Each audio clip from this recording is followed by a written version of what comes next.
बातमी आहे शेतकऱ्यांच्या आंदोलनासंदर्भातली। नाशिकमध्ये शेतकऱ्यांचं आंदोलन सुरूच राहणार आहे। अधिवेशन होईपर्यंत ठाण मांडून बसण्याचा इशारा दिलाय। जिल्हा कमिटीच्या बैठकीमध्ये निर्णय घेण्यात आलेला आहे। 3 दिवसांनंतर आंदोलनाची दिशा ठरवणार आहेत। नाशिकमध्ये शेतकऱ्यांचं विविध मागण्यांसाठी आंदोलन सुरू आहे। त्या 10 प्रश्नाची सरकारकडून सोडवणूक झाली पाहिजे।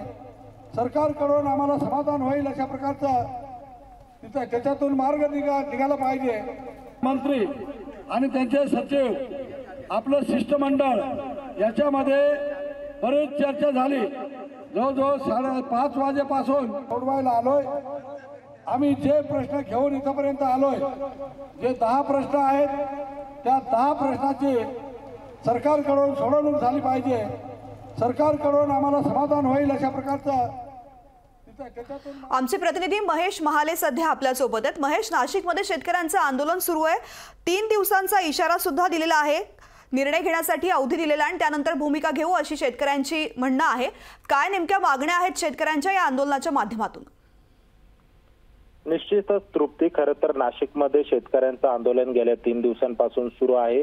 हे आंदोलक जे आहे ते नाशिकच्या जिल्हाधिकारी कार्यालयाबाहेर ठाण मांडून बसलेले आहे। नाशिक जिल्ह्यातील हजारो शेतकरी, आदिवासी आणि कष्टकरी यांनी नाशिकच्या जिल्हाधिकारी कार्यालयाबाहेर ठाण मांडलेलं आहे।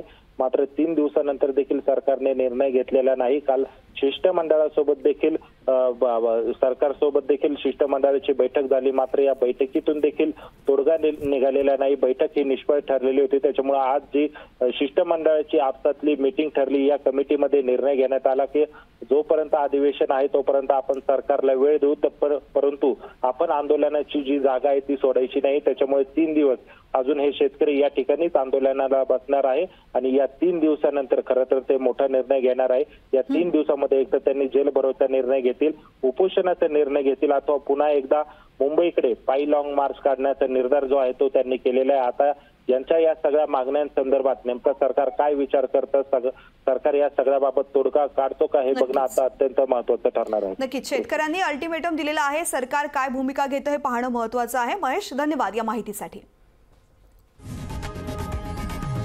लोकशाही मराठी ऐका, पहा, जागरूक रहा।